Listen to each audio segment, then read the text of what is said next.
can say no problem. Topography! No one's ever gone to jail for screaming topography. But there are some words that you can go to jail for. There are some words that we just have decided we will not say all the time. Sometimes, okay, if you run through the jungle chasing somebody that we're involved with, you can holler. If you're shooting a criminal, it's okay. It's the all-American thing. Dirty fucking crook. But if you're with the bishop's wife at lunch, it's better not to ask him a goddamn lettuce.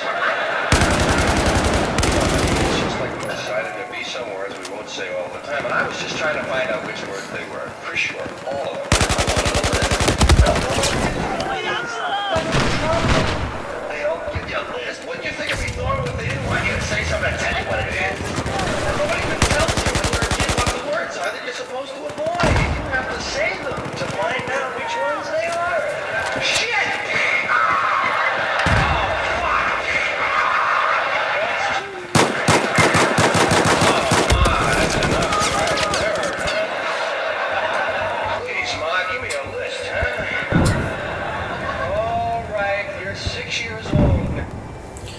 That was George Carlin, 7 Dirty Words You Should Never Say on TV. I find that very hilarious. First of all, I do not own any of that.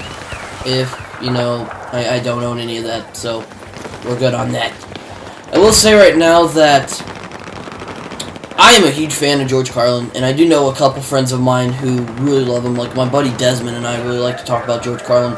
Now I'm just going to say right now, he is really freaking funny. Let me tell you that right now. And I'm just going to say, you know, I tried making a commentary like a minute ago, and it just didn't work, and I'm just going to say right now, you know, guys, I don't know how to describe George Carlin. I mean, he was very, very known for his comedy. He was very known for what he thought about government and everything like that. He was known for, you know, talking about just... Damn it, the game's over, but let me keep going. He was very known for the 7 Dirty Words on television, and he was also known for being on the first Saturday Night Live. And you're asking, why is this so important? SNL is one of the best comedy-inflated groups of all time, one of the greatest comedy stand-up shows of all time. So I think it should give a little recognition, because it's still on from the 1970s. It's 40 seasons up. It's hilarious. I love SNL. It's one of my favorite shows of all time. I always like watching it when it's, you know... I always like watching it when either A, I'm not doing the podcast and stuff, but yes, also podcast coming off tonight, so that's going to be fun. But I really don't know how to describe him. You know, he was very funny and all. It's just, you know, I don't know how to describe him. And there's some jokes I've gotten from him that sometimes I don't even understand sometimes, even though a lot of the jokes he does make I do understand. And, you know, it's just, yeah, you know, that's kind of how he works. You know, my uncle told me, he got me into him, by the way. He told me he likes to make you think. That's why I like him so much. And, you know, that's true. Have you ever watched if you ever watch a George Carlin, like if you watch some of his 90s stuff, he really makes you think right there, because, oh god, I have thinking sessions every time I think of it, but every time I watch it, at the end of it, it's always me saying, oh, okay, I have to think about it, because I don't know what he means, you know, I'm gonna, you know, piece it together. So, he's always a broken piece stand-up person. What I mean is, he doesn't tell all of the pieces of the story. You know, he always tries to make you think about stuff. He has very good quotes. You should check it out on, there's plenty of internet stuff on him, like he has plenty of quotes from him.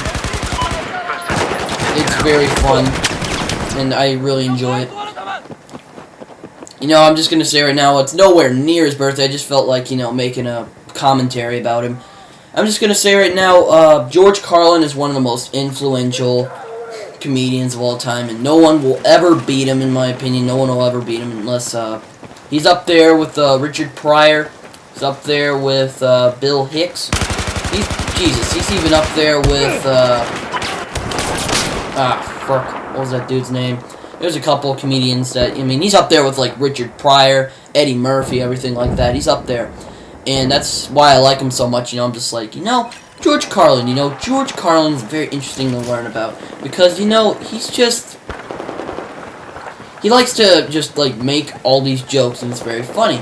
And I'm just gonna say right now, I still don't understand, even how I've watched it for the past couple months and I still laugh to it, I still don't quite understand it because, he's just there, you know what I mean? I'm just like, wow, I still don't understand, like, I'm just gonna say right now, yeah, I'm getting stuck here, but the point of this is, I don't know how to describe George Carlin, you know what I mean?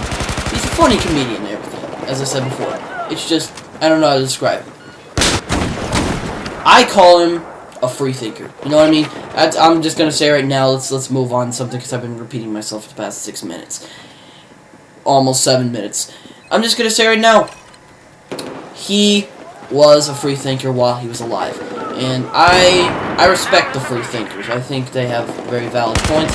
I think the free thinkers are very interesting to learn about, Like me, I kind of want to be a writer when I grow up, so I can kind of spread my free thinking. But I was gonna make a comment. I was thinking about making a commentary about what I want to do in writing, because I read books all the time. But I'm just gonna say right now, George Carlin is very much a free thinker, and he influences other free thinkers, because what he says is very, very valid, and very impressive that he knows all this, and he's just a comedian, he's standing there. I mean, he's a very smart man, I'm not gonna lie, but I'm just gonna say, it is funny that he knows all of that, in a stand-up routine, and then people are just like, whoa, this guy's phenomenal, you know what I mean? And yeah. I mean, I've never done stand-up comedy before, but I am pretty funny when I do, like, stuff. Like, I've never done, like, stand-up comedy. Like, I've never stood up in front of people and said, like, yeah, he also said, I found this hilarious, and, I believe they are symbols, and I leave the symbols for the symbol-minded. It's very funny. I love that. I think it was his 1992.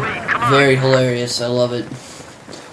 Makes me laugh every time he says symbol-minded. I'm like, no, it means simple-minded. I mean, I bet you guys got that, but very funny.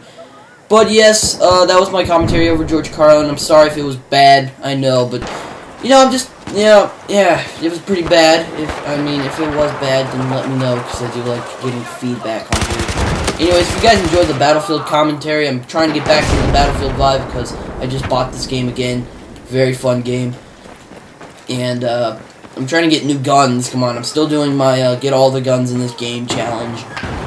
And, well, anyways, my name is, you should have known, is Rambo, or should know is Rambo. I've never said that before. Should have known is Rambo. And I'll talk to you guys later. Goodbye for now. Years old now, and here's a list of words your dad and I don't ever want to hear you say. Hey, thanks, man. Boy, that's gonna save me an ass kicking. Come on, let's step it up. You never know what's gonna be on the list. There's always somebody else's list. You didn't make that up. Somebody told you that shit. They told you better not say that, so you gotta, and you don't know what's gonna be on their list. God, it's even change from day to day. Some people on Friday night got a list of 2 words. Sunday morning, they're 27 words.